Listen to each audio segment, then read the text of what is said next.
Hello everyone, welcome to Everything Arsenal. We are back again with Cozy for another podcast. A lot to cover in this one. You're expecting this to be the deal month for Arsenal. A lot of incomings, a lot of outgoings starting this month. Now, we'll be covering a lot in this one, including the latest on Jules Kounde. Apparently, Barcelona have told Arsenal to wait just a little bit before giving us an answer on the defender. Saliba was very good against Belgium, but the man of the match was actually Jules Kounde. Now, imagine both of them at Arsenal. We'll also be covering the latest on Osimhen, the latest on David Raya, Calafiori, and Albert Sambi Lokonga. But first up, Cozy, how are you? I'm perfect. I'm doing very, very well. Thank you so much, guys, for joining us once again. This is a month where I think Arsenal are going to make moves. So I think I'm optimistic, but also very, very confident. And that's going to be the mood throughout July for me on my side. I don't think I'm going to be disappointed. We have already started making moves like we're going to discuss in this podcast. So yeah, sure, confident and very optimistic. Yeah, definitely. We're going to make signings this month. We are going to try to get 93, 94 points next month. So I'm very confident we are going to get deals done. Whether they've already been discussed, I'm pretty sure they've already been discussed. And the time you're going to hear about deals is just going to be very, very quick. So let's start with Jules Kounde. Now, according to the latest from Sport, Barcelona have asked for time before giving an answer to Arsenal regarding the inquiry for Jules Kounde. If Ronald Araujo stays at Barcelona, the club will open the negotiation with Arsenal. However, it is clear Kounde will not leave for less than 60 million euros. Now, first up, Jules Kounde, because this is the second time you're talking about him. But since we talked about him, since then he's been putting up some really incredible performances in terms of ball recoveries, tackles at right back. That's not even his original position, but he's really been killing it for France. Saliba's been incredible in the competition. They've been able to keep 3 clean sheets, and actually they've not considered an open play goal. The goal that they considered to Poland was from a penalty kick. So that defense was really good. Believe it or not, even Upamecano has been really good. But the ones who stood out are Jules Kounde and Saliba. Now, imagine having both of them at Arsenal. Now, would you be happy if this ended up being our first signing? Do you think Jules Kounde really brings something at Arsenal that we don't have completely? You know, at the moment, I don't think Jules brings something very different. I think I've looked at his performances, all his performances for France. I've watched a lot of him under Xavi because I've watched Barcelona's Xavi a lot of time, and I think, you know, he's done incredibly well to turn him into what Mikel has done with Ben White. Now, do I really think that he brings something us that don't have at the moment? Absolutely not. Absolutely 100% not. Now, I think he's a really more talented player. Is a big talent as compared to Ben White. But I think with White, what you have is a player that has understood the role the manager has told him to do, and he has executed it with perfection. Such players are very hard to displace in the starting 11. Such players are very hard to compete with. I mean, you could be talented, you could be really gifted, but players like Ben White are very hard to compete with. They're very hard to displace from the starting 11. So for me, when I think about Jules Kounde, there are 1 or 2 questions I'm going to ask myself. One, if Arsenal signed him, where would he fit in? Where would he play? For me, at the moment, yes, he would make our squad better. He would make our options, bigger in terms of having a bigger squad. In terms of having options for Mikel Arteta to tweak flexibility. I wouldn't really say at the moment Arsenal desperately need Kounde, or he has some asset that he would bring in on that right hand side of the defense that Arsenal don't have. Is he better than William Saliba? No, he is not. Is he the right player to actually back him up for 50, 60 million? Again, I wouldn't say he's the right player to bring in to back him up. Still, when I think about Arsenal having backups for Saliba, I think about Ben White, I think about Tomiyasu, I think about Timber. I'm like, we are covered in that area. So at the moment, however much I really like him, however much I think he's a decorated talent, I don't think he brings something very different at Arsenal. I don't think he's one of those players that Arsenal would be, Arsenal fans should be very excited. He's signed and he's going to start games and we're going to see a massive difference. I don't think that, he does much more than White at right back, and is definitely not anywhere close to Saliba at centre back.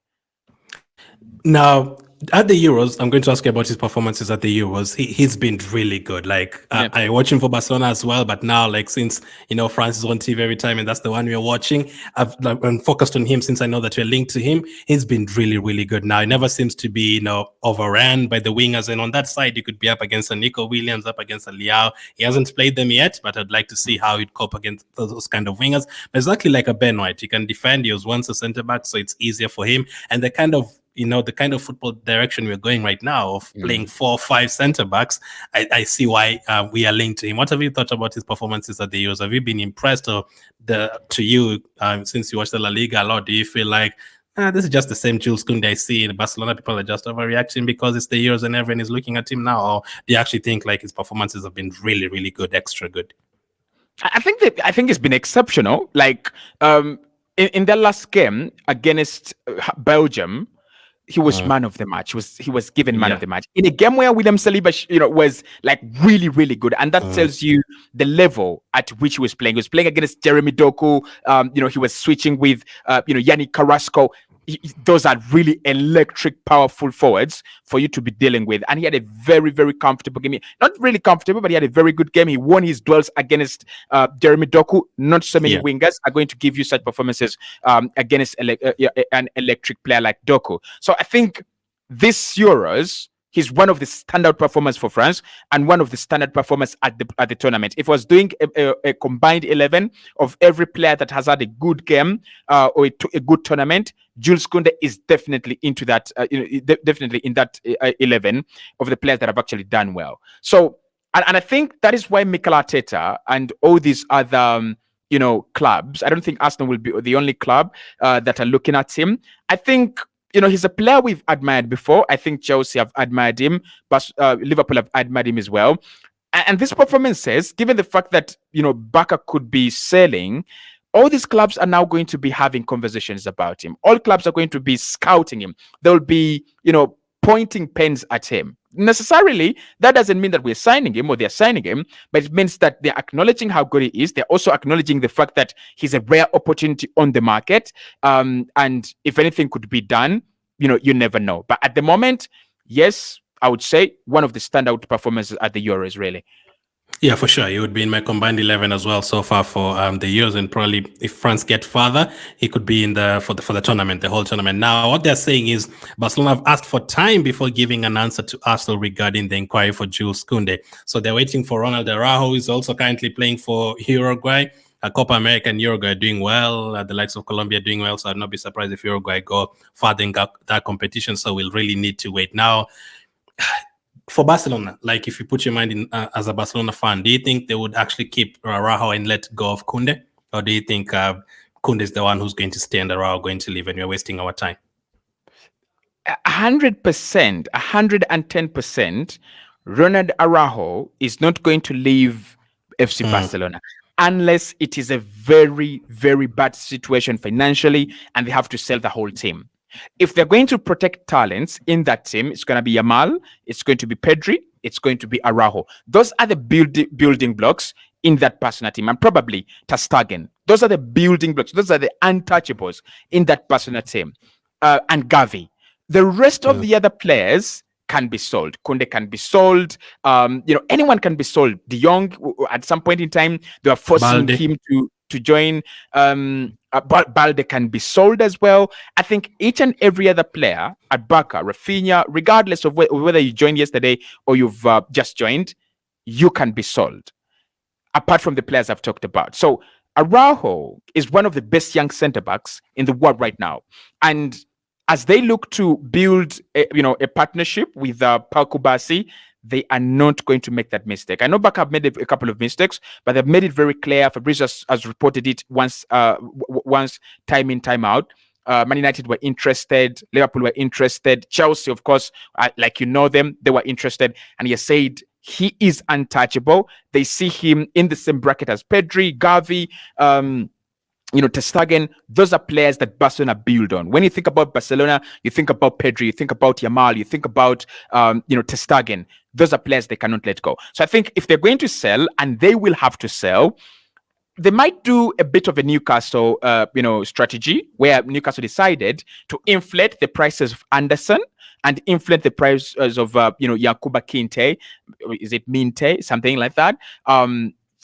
Eventually. So I could see these low profile players leave apart from Kounde and Araujo. But if they have to make a significant sell, it's going to be Jules Kounde. If they have to sacrifice between Araujo and Kounde, it's going to be Jules Kounde. He's the one that they can easily replace. You can easily get someone from the academy and play for you at right back, right? At the moment, I don't think Baka can really risk it to lose one of the best young centre backs in the world. Wow, if you're talking about significant signing, that means they'll really be looking for a lot of money. Now, for me, I don't personally feel like we need a defender. I'm okay with all 7 of our defenders, but Especially I'm trying to think right of which defenders. Yeah, I'm trying to think about which defenders Man City have. Ake, Akanji, Diaz, Stones, Lewis, Walker, Gvardiol. That's 7. Am I missing anyone else?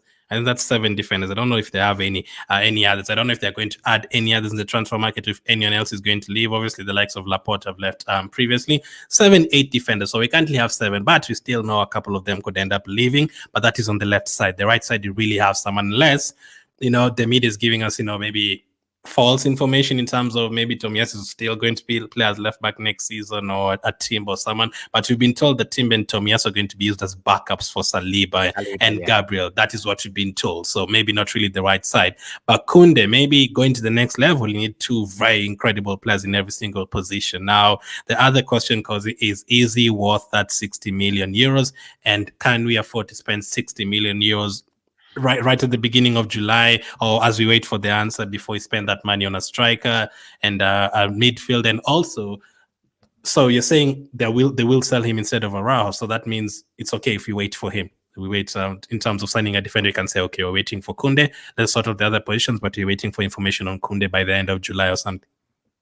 Now, is he worth 60 million euros? I think he's worth more than 60 million euros. Honestly, when we think about the young centre backs that can play at left back and right back, Jules Kounde is one of them, on top of that list. He's absolutely very, very good. So he's worth more than 60 million euros. If Calafiori is around 55 million euros, and clubs are willing to pay, then Jules Kounde, who has done it at Sevilla, he's done it for the national team, he's done it for FC Barcelona, it's definitely more than that. It's definitely worth more than 60 million euros. And if Arsenal didn't have William Saliba and didn't have Ben White, I would be all over this deal. I would be shouting and screaming, go and sign Jules Kounde. This is a bargain, this is a bargain, this is a bargain. But at the moment for Arsenal, Glenn, this is not a bargain. This is a centre back we are not going to use. This is a centre back we don't need, at the moment. Now, the difference between Pep and Mikel, and why Pep can have 7 centre backs and they are happy, and why Mikel can have 5 centre backs and not all of them are happy. Mikel Arteta likes to use a very small group of players. He used 14 last season, 14 players last season. And what is one of the themes that we're singing this summer? Players are looking to leave Arsenal for game time. Fabio Vieira, Emil Smith-Rowe, Reece Nelson, Jakub Kiwior, Alexander Zinchenko, couple of players, right? So when you think about that small group of 14 players he used last season, he might add around 3 players, and that could be 17. So Mikel Arteta is not a rotation monster like Pep Guardiola. Guardiola can play Akanji and Diaz, then he plays Akanji and Stones, then he plays Akanji and Rico Lewis. He's brave, right? And he's so ambitious as a manager. I think with Mikel Arteta, because he's still learning the game, there are some decisions he doesn't trust. There are some things he doesn't want to, his policy is, if it is not broken, don't fix it. And I don't have a problem with that. I don't have a problem with manager having his good first 11 and playing his first 11 for 10 consecutive games. But how well do you do with substitutions? How well do you do with rotation? Mikel Arteta, I would give him a 0 out of 10 when it comes to rotating players. Like 0 out of 10, honestly. So that's why Jules Kounde at Arsenal doesn't work. The signing for Jules Kounde at Arsenal really doesn't work. I wouldn't spend 60 million on him. I wouldn't even spend 40 million on him. I would spend 100 million on Calafiori, because I know Calafiori is a left back, stroke left wing back, stroke left center back. So we need him. right? We need someone who fills us with confidence, someone we know is going to play 38 games in the position. The other positions are sorted. If you're going to bring in someone, you're going to go and get a bargain like Akanji was to Manchester City, 25 million. That's okay. If we go and get Schlotterbeck from Borussia Dortmund, how much? Let's say 25, maybe let's say 30 million. That's okay. But going for a player of 60 million euros, no, I don't think that I would be happy. Should we wait for him? Not really. I don't think we should wait for him. Why? Two reasons. One, now Arsenal can afford to wait for him because White is not at the Euros, honestly, and Tomiyasu is not at the Euros. So we have a starting partnership at right defense to start the season with, to begin the season with, and then Saliba will come back quickly, Gabriel will come back quickly, and a couple of other players will come back quickly as well. So Arsenal can afford to wait for him because it is not like Arsenal have a big hole in that department that if he's not there, then we can't start the season. But why Arsenal should not wait?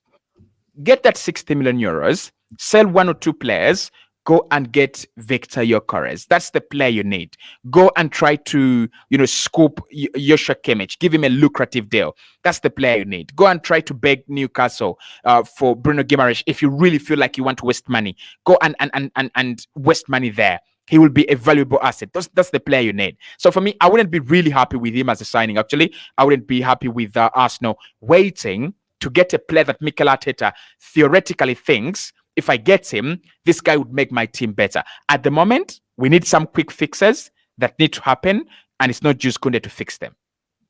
Yeah, I agree with you in terms of the rotation. Yeah, we don't rotate a lot. Actually, that is something that I think he picked up from Pep, because Pep is the one who started the small squad thing. But he does rotate with that small squad. Even if he has 16 players, he rotates a lot. Yeah, but he usually does not want more than 20 players in his team at all. He usually refuses. Sometimes I even look at his team and I'm like, this guy, just these players, if two of them pick up an injury, it's over for them, but they usually survive. Sometimes doesn't even really make subs, but you're right, in terms of rotating, Pep does it a lot. Now, maybe it's a bit of a traditional, old school manager, back in the day, you're told, goalkeepers and defenders don't rotate, keep them the same, and then you can rotate the other positions. But I think football has kind of changed now with the number of games being played, the intensity and all that. You have to rotate. Maybe there's 2-3 players can play every single game. If you have a Saliba and Odegaard playing every single game, but rotating also helps in terms of the injuries. So unless he's completely having a different plan and thinking, okay, Kounde and Ben White, and I'm going to mix them up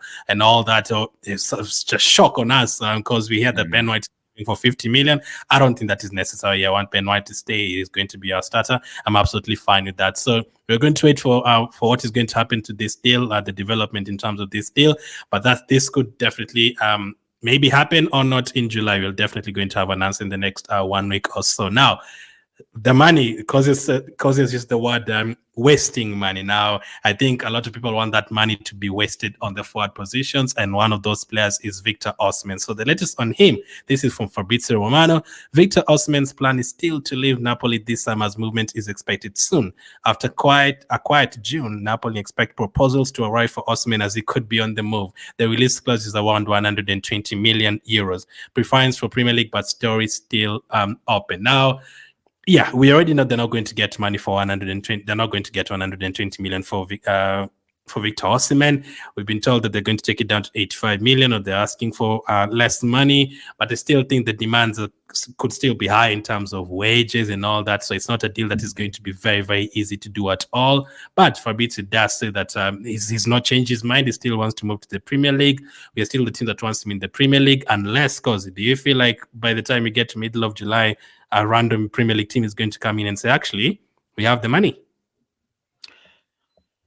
Not really. I did kind of analysis matrix on Victor Osimhen's move to England, just to understand, when we say England, how many clubs are really in pole position to sign him? How many clubs like him? How many clubs appreciate him? How many clubs can afford him? How many clubs need him? So when you look at how many clubs need him, it's Tottenham and Arsenal. The rest of the other clubs, they have a dedicated center forward, and they either need a backup or they need someone to, to play off that center forward. United have Rasmus Holland. They're looking for Josh Zirkzee as a player to play off or to rotate with Rasmus Holland. There's Darwin Núñez at Liverpool, Haaland at Man City, and Chelsea. However much they don't have, a centre forward, they've already said they're out of the deal first and foremost. But Nicholas Jackson, Christopher Nkunku, they could get Duran, they could get Samuel Omorodian. That already shows you where they're pointing. In terms of clubs that can afford him and they also need him, it's Arsenal. I don't think Tottenham are going to pay 80 million to bring him at the White Hart Lane. That's not happening. And even if they did, he would look at Tottenham and it's like, why am I making this move? Why is Tottenham better than Saudi Arabia? Why would I go to Tottenham in the first place? Unless he's been sold onto a fake dream, I don't think he goes to Tottenham Hotspur. So it's Arsenal. It's Arsenal that genuinely need him. It's Arsenal that genuinely want him. It's Arsenal that genuinely can afford him and also want him. So I don't see any other Premier League coming in July, in August, and they're like, we are going to do the Osimhen deal. Unless it massively drops, unless we see a significant drop in the price of the player, like 65 million or 60 million. So if he's going to go for 65 million or 60 million, I can see that happen. I can see any club, coming. But is it, to be realistic, are we really going to see the price of Victor Osimhen drop to 60 million, 65 million, even 70 million? It's that also means that they won't making a profit. I think they bought him for the same. Exactly, right? So yeah. It doesn't make any sense for them to wake up and sell him at the same price, yet he's become better over the last 3 years. So I think it's Arsenal that have the power. It's Arsenal that have the real interest. And I'm glad that, the player has Arsenal at the back of his mind. I was looking at through Twitter, and one of the Nigerian influencers in football said, the way I know Nigerians, this guy is going to end up at Arsenal. They are all over Arsenal and they are all over Chelsea, right? I mean, that could be a clue, but it's still very, very early in the window. But I think it's going to be Arsenal. I think Napoli know where the player's preference is. They will try to negotiate a deal between them and Arsenal, unless it fails, because Arsenal can look to press you too hard to the point that you're not willing to go down and bend down anymore. But if Arsenal are willing to stretch into the 80s of pounds, 80 million pounds and above a little bit, I think a deal will be done with Arsenal.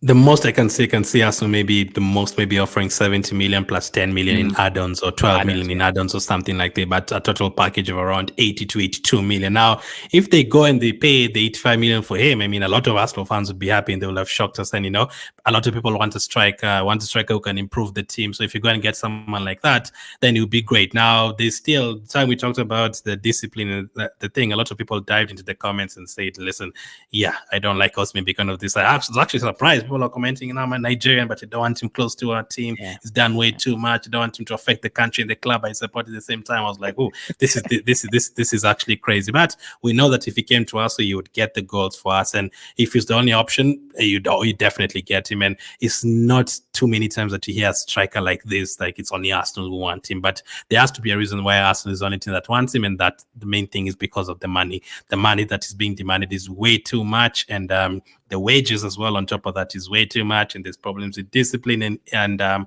also in terms of injuries. So I don't know if it's going to happen as quickly as Arteta and they would want it to happen, because they're doing deals before preseason. You have like 3 weeks before preseason, and I'd assume maybe 20 days before they travel to USA, and they would want at least 2 signings before then. So it's going to be a very interesting one. But Fabrizio say that the Premier League is still looking at him. He's still focused on going to the Premier League. And as we've said with Cozy, I also don't think there's too many other teams. Liverpool, on top of that, they have players like Jota who can play up front.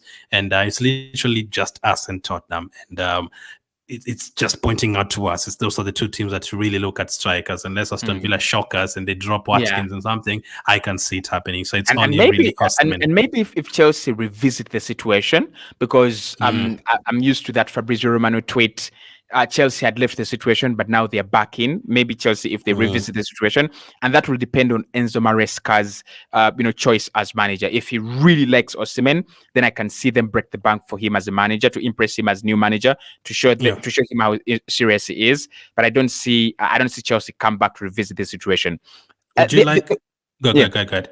The one thing I want to say about people who say he's injury prone, he's ill-disciplined, he's Nigerian like me, therefore I know him. I don't think that professionally you know Osimhen that much. And people who say he's injury prone, I was reacting to his I was reacting to his injury record. Yes, he's picked up a couple of different injuries, by the way, and one of them is the reason as to why he wears that mask. And that kept him kept him out for a very long period of time. When I think about the other injuries he's picking up, he's not missing games. Actually, the maximum number of games he's missing is like 7. There's small injuries, 1 game, 2 games, 3 games, and then he's back. And then he's already firing. So I wouldn't say at the moment, I wouldn't say his injury record and the problem you guys have of his, with his age is the reason for us not to look at him, because many people are telling me because he's Nigerian, he's already lied about his age. And I'm like, okay, I don't know much about that, but we probably will find out. But maybe what would be concerning is his character and, discipline. We can go through the injury list right now. So in the last season, he had a muscle fatigue, didn't really miss a game. And then he had another hamstring injury that kept him out for 6 games. And then he got an abdominal injury, but he didn't really miss any games. And then he missed 4 other games with different injuries, muscle injuries, a lot of them muscle injuries. The previous season, he had an abductor injury and a hamstring injury that kept him out for 11 games. And then he had a broken cheekbone in 2022 that he missed 13 games. So yes, he's missing games, maybe like 10 games, I'd say, per season. But it's not like, like 30, 40 games, like a couple of our players and a couple of other players in other teams. So do you think the muscle injuries are because he lied about his age, or because maybe of not taking care of his body well? Probably not taking care of his body well. Probably the last 2-3 years, it's been really, really like up tempo, and Premier League would be even more, because Premier League you'd need to be even tougher than this. So the muscle injuries are always a problem. Now, whatever I was going to say crossed my mind. But I think I remembered. I was going to ask you, would you like to get into a transfer, like a bidding war with Chelsea for Osimhen for the next 1 month? Get into a bidding war with Chelsea. It's a very, very it becomes bloody when you go against Chelsea for a transfer. But I think they have toned down a little bit, and I don't know if people also see they're going for players like Kenan Dewsbury-Hall, these days, and they've toned down a little bit. So I wouldn't be really very scared of them, right? If Arsenal really identify Osimhen as their next guy, I would say Chelsea, bring it on. I don't think they are going to splash like hundreds of millions on these players. They have already rejected 2 high-class quality players because of the money involved and wages. Nico Williams, they've said we are not paying anywhere close to the wages you want. They have told Olise as well, we are not paying anywhere close to the wages you want. And we're hearing they're also not 100% in for Osimhen because of the price. So it looks like their spending, their spending power has been cut in pieces. That's true. So it's going to be an interesting one, man. I can't wait for the rest of July. I think by the time we do this show on 31st of July, I'll be like, what a July that was, man. It's going to be a big season for us next season. Pre-season, we'll also talk about a fixture that has been added in pre-season. But next up, now, let's talk about Raya and Calafiori. We've completed our first deal this transfer window, and according to reports, Arsenal could be about to make the first official bid for Calafiori. So let's discuss that. Let's start by David Raya. Believe it or not, he's still not our goalkeeper, but this is the latest on him, according to reports from Fabrizio. Understand Arsenal have now formally activated the buy option for David Raya from Brentford. He's an Arsenal player on a permanent deal for £27 million. It was already decided and now completed. Formal statement to follow, but all done for Raya as key part of Arsenal project. Now, listen, I think this could be the worst kept secret in terms of a player that you'd have signed. Like, I was 100% sure that this player would be signed. Now, there's a couple of weeks ago, there's part of me that dropped to 95%. I was like, Or could he? Maybe I'd say you never can never predict. Like we thought Ramsdale would be our goalkeeper, and then boom, it just changed like that. Like you'd never know. Something could happen. You started hearing links to play goalkeepers like Lonin, who would be first choice, would want to be a first choice. Why would you leave Real Madrid as second choice goalkeeper and come to a different team, maybe a second choice goalkeeper? It didn't really make sense. But 95% of the time, 100% of the time, I really knew that Raya would be the Arsenal goalkeeper. Now, before you go into the transfer itself, because was there a part of you the last 1 month that thought, maybe Raya will not be signed? No, absolutely not. Now, the reason why Arsenal didn't make it an obligation to buy and they made it an option to buy was because of PSR and financial fair play. And that's why I didn't have any doubts that it was going to be an Arsenal goalkeeper. Because Arsenal knew if they had made it an obligation to buy, then the money would have started counting right away. So that is a signing you've committed to buy, right? So you make it an option to buy so that you have you can explain your way away, and you're like, yeah, we could have not signed him, right? We could have chosen to send him back, and that's why Brentford also agreed a new deal with him before sending him to Arsenal, just to confirm that he is their player 100%. Now, like you said, was kept secret throughout the whole season. Fabrizio Romano, whenever he kept a clean sheet, Fabrizio Romano would tweet, going to be an Arsenal player next season, 27 million, already agreed. Paperwork. And that's a lot of times, considering how many clean sheets we kept. Exactly. Paperwork is in the corridors, everything. So, I never had any doubts. I knew he was going to be our goalkeeper. And I think he's going to be our goalkeeper for like the next 8 years. Do you think he deserves it? Or do you think you're like, nah, we could have gotten better? 27 million, bargain. Absolute bargain. So well. And as a player, he absolutely deserves it. I said this to one of my friends. He's cheaper than Aaron Ramsdale. You cannot believe it. He's cheaper than Aaron Ramsdale. He's a bargain. Come on, he's really, really a bargain. For you to come into a new into a new team from Brentford. And he actually came from the Championship and made a big difference at Brentford. And he was one of the best goalkeepers while he was at Brentford. But for you to come from Brentford, a club that really doesn't care about winning anything, all they care about is the revenue by staying in the Premier League. And then you step into an Arsenal side. Yes, he's had that. He has had his ex-goalkeeping coach Inaki Keina working with him. That's a big boost. But for you to come and give Arsenal defense a big lift, a very big lift in confidence, you can see how William Saliba goes and overlaps, and not overlaps, but just tucks into the midfield. Gabriel also, as part of the midfield. They all play. When we are in possession, our centre backs are in the half of the opponent. Now, that is because they have a goalkeeper they can trust. They know that David Raya can quickly come off his line. They know that he can read situations. They know that if I'm at the center line and I play that ball back, I have a goalkeeper that will receive it, wait and wait and wait for the right passing option. That is what he brings to Arsenal. With Aaron Ramsdale, again, very, very good example of a goalkeeper who I think is good, but has, steps to develop in his game. I think Mikel Arteta never wanted to wait for Ramsdale to develop. It would take time. It would take a lot of coaching, to raise his confidence, to work on his concentration throughout games. So Raya absolutely deserves it. The mental test for you to play for Arsenal is huge. But for you to play for Arsenal while they go against Man City, and you have a quick impact, less goals conceded, more chances created, more chances scored. That starts with Raya, because Raya is our first attacker and he's our first defender as well, right? At Arsenal right now, we've got this feeling of, if you beat our defense, beat our goalkeeper first, and it is really, really worth it. He's made some very, very great saves. I think one was against Tottenham Hotspur in the first leg, where we thought that should be going in, Brennan Johnson, and then he just travels on the line and puts it out. That was a really good save. So for me, if anyone thinks that Raya doesn't deserve it, you're probably having an agenda that you're driving, and it's not healthy for the club.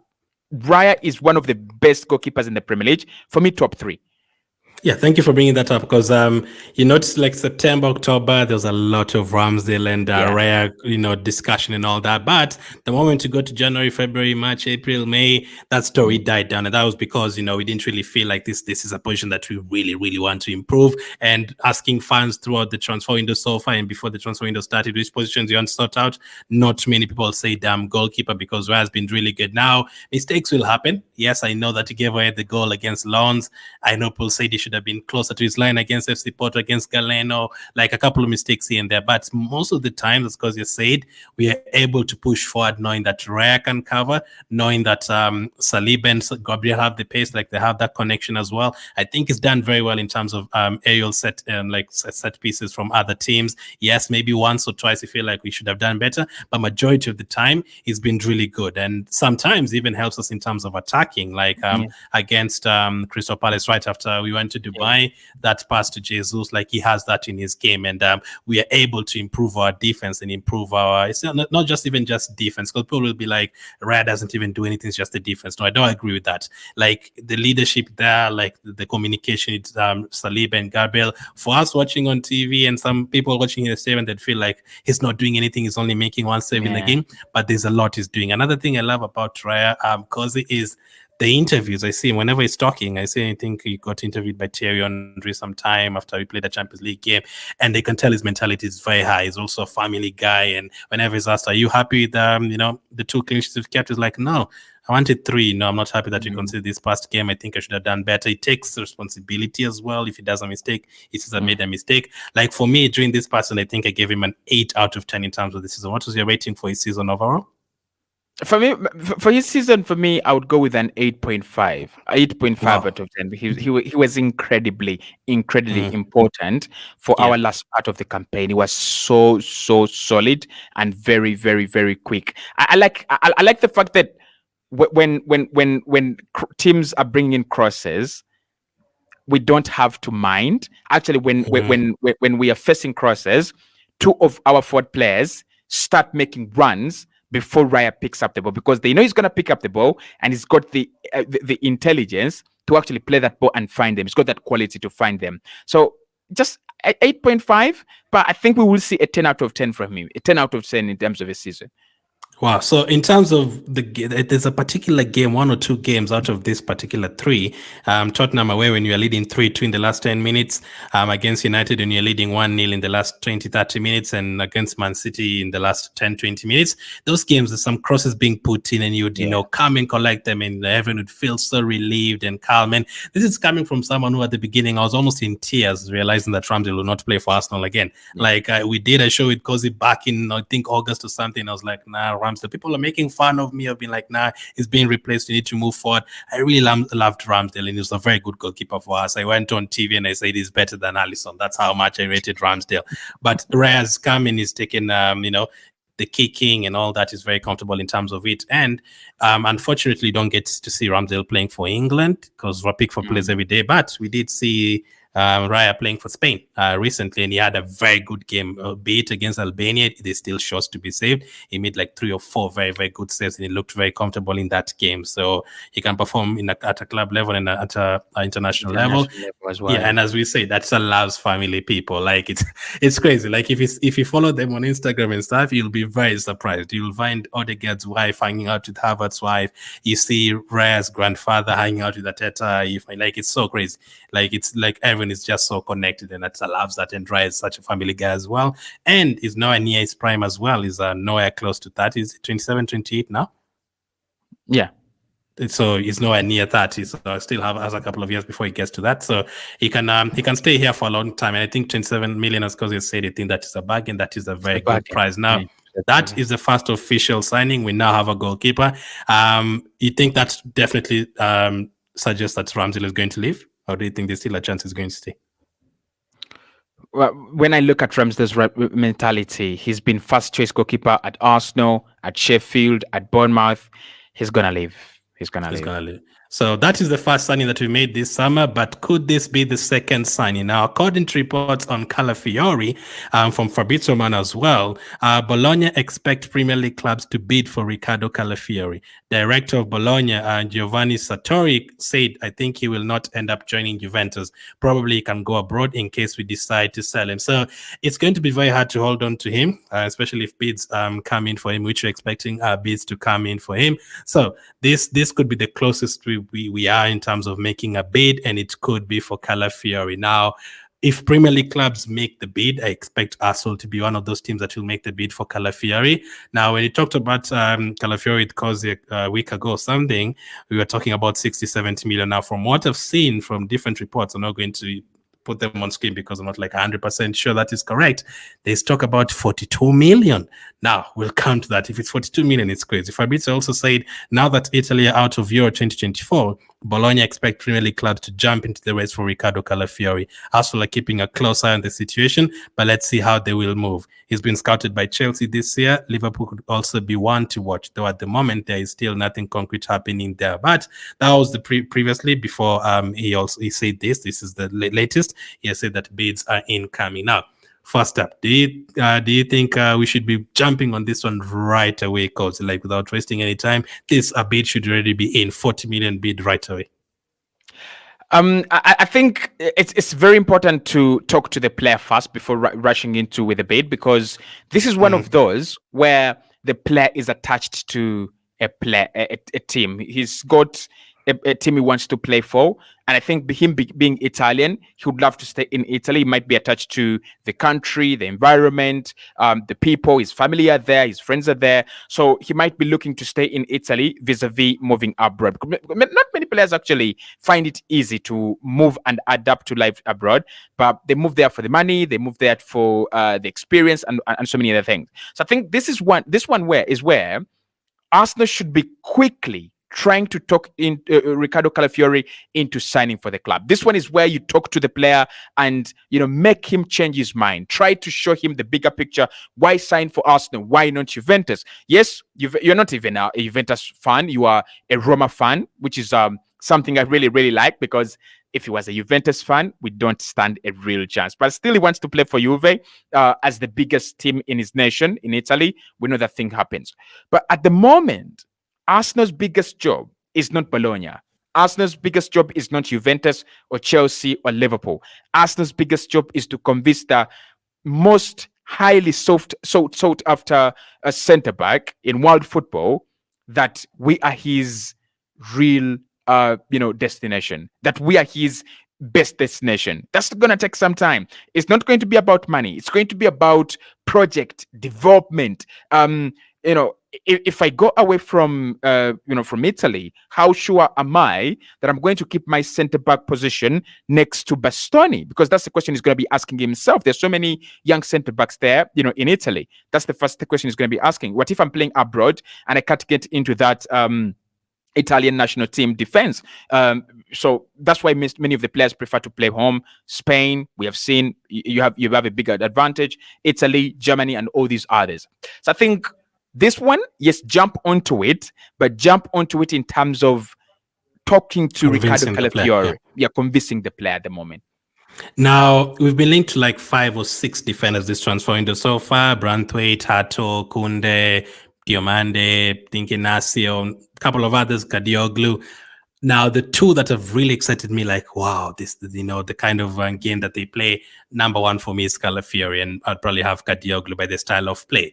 Like, the fact that he's very good in terms of, creating chances up front, getting assists, and then he showed that to us playing for Italy against Croatia, and the fact that Italy did not have him in the game that they, lost very easily to Switzerland. I don't know, would you say is one of the big reasons why they lost that game easily, or do you think it's different reasons, or do you think him missing out was a factor? I think his profile is very different from other players that Italy have, and his absence meant that they had to really juggle things a lot, and eventually it didn't work. They made so many changes. They had to change a whole style because they didn't have Riccardo Calafiori in that team. So is he one of the reasons why they lost that game? I think also the manager Spalletti, I could blame him, but 50%, if Ricardo Calafiori is in that game, Italy play much better, because it's got, you looked at that midfield. They didn't have any brave player to carry the ball and just take it, take it forward. There was no life in that team. Calafiori, that's one of the things he brings. He brings life. He's confident, he's brave. He picks up the ball and drives through the midfield. He gives you a different option that many Italian midfielders actually do not have. So yeah, it's one of the reasons why they lost the game. Defensively, I think he's insane to be that good offensively and then be that good, defensively. It's absolutely insane. So I think if Italy have him, and they still have the team they played in the first game against Albania, I think they progress.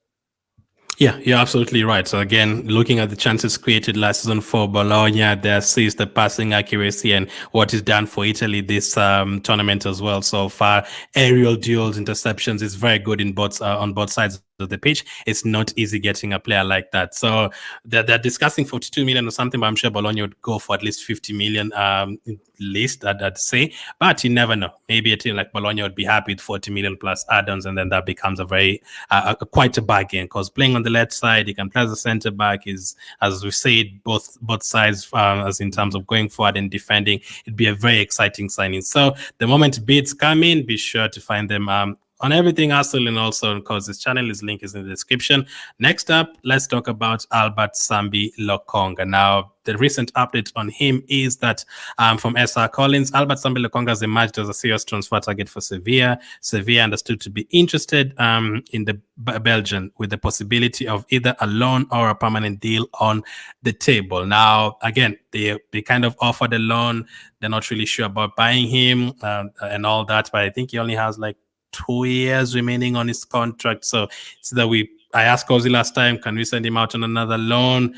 Now I'm going to ask you that question again, Cozy. Now we're already into July. People are complaining about us not being able to sell players yet. Now, would you be holding firm on Lokonga? Because for me, for players like Smith Rowe, I'm like, if you're not giving us the 40 million or something, we don't have to sell him. I'm happy to keep Smith Rowe. You can just keep him there. But for players, there's some other players that a lot of fans want to move on, like Nketiah or Lokonga. What would you do in this situation again? If they just say no, it's just a loan deal. But again, I remember you mentioned something important in terms of he's played for Luton, he's played for Crystal Palace. There's a lot of teams like that would come in for him. Would you still hold on to that and say you're expecting the teams to come in for him? 100%. One of the clubs I would say will come in definitely for Lokonga is Ipswich. Now, their defensive midfielder was one of the best last season in terms of numbers, recovering and winning the ball across Europe, Luongo. But he's old. He's no longer young. So they will need that young, energetic option in midfield, and probably a player that can actually play for them, a couple of more games. I think Ipswich will show interest in Lokonga. I'm just thinking, and also their scouting is very, very good. But if you're Arsenal, Albert Sambi Lokonga is very different from Nuno Tavares' situation. From Tavares' situation and viewpoint, you are begging clubs to sign him. From Lokonga's point of view, clubs are begging to have this guy. I don't think that he's a player that will have zero offers from clubs. No. And if Sevilla have actually come in, when you look at Sevilla, if you analyze their season last season, dreadful. Absolutely, they had a dreadful season. So if they've come in for him, Ali, there will be proper clubs that are going to come in and they're going to be willing to pay proper money for this guy to take him on loan initially and then sign him eventually. If Luton was still in the Premier League, we would not be talking about this. We would be on the table with Luton trying to agree a permanent deal for around 10 million, maybe to 12 million. The problem would be the price. To add something to that, Tavares' contract is expiring in 2025, so we have to sell him right now. You lose him for free. Lokonga is going to 2026, so a loan option could be viable. So you've brought up the price. Now, how much would you be looking for him? Now, before I've said 15 million. If the team comes in with a solid 12 to 13, I think we can consider in pounds. I think we can consider a sell. Let's wait and see how that story develops. Let's also cover a little on Mika Biereth. Arsenal forward Mika Biereth is close to agreeing a deal to rejoin Sturm Graz. Sources have told Football Insider talks of a new loan deal have reached an advanced stage. So looks like another loan deal for Biereth. Cozy, what do you think this means for him? Do you think he's going to eventually be sold, or do you think we're actually just waiting to see how he does again next and then probably bring him back in the team? I think he's overrated in terms of where he has been, not his abilities, but in terms of where he has been. I think Arsenal fans are like, they're judging him as Lewandowski. I think he's a talent. Yeah, they're trying to sell us a dream. If someone told me if Mika Biereth is allowed to leave Arsenal, either on loan or on a permanent, Arsenal is a joke. And I'm like, come on. Odegaard doesn't play for a joke. Rice doesn't choose to, to sign for a joke, and all that. But I think a loan deal is the best option for him right now to see how he develops. Arsenal could make less money this summer than they could make than they could make next summer. If he puts up the same number of goals, the same numbers, trust me, a better club like than Sturm Graz is gonna come in, and they'll be willing to pay good money. Just like we have seen Hutchinson with with Chelsea. If Chelsea had sold him a year ago, how much do they get? 5 million, 6 million, but they sold him for 22. So I still think that Biereth, good loan deal. I don't see him break through as an Arsenal forward. Really don't say it. I think by the time he becomes the formidable guy, Arsenal have their own centre forward, maybe Osimhen, maybe Gyökeres. But a loan deal is good. Let's monitor him and see whether we can get more money. Yeah, you're right. I mean, Arsenal fans are funny. I saw also someone saying, "Why are we even signing strikers?" Like, I think just keep Havertz and then bring Biereth and Obi. I was like, you are crazy. They're very, very promising strikers, but you can't throw someone like a Obi or Biereth and tell them win us the league against Man City right now. It's too much pressure on them as well. There was a time when Danny Welbeck was young, and everybody was like, if Danny Welbeck that leaves Manchester United, I'll leave this club. When he went to Arsenal, they were like, good luck, guys. Good luck with that thing.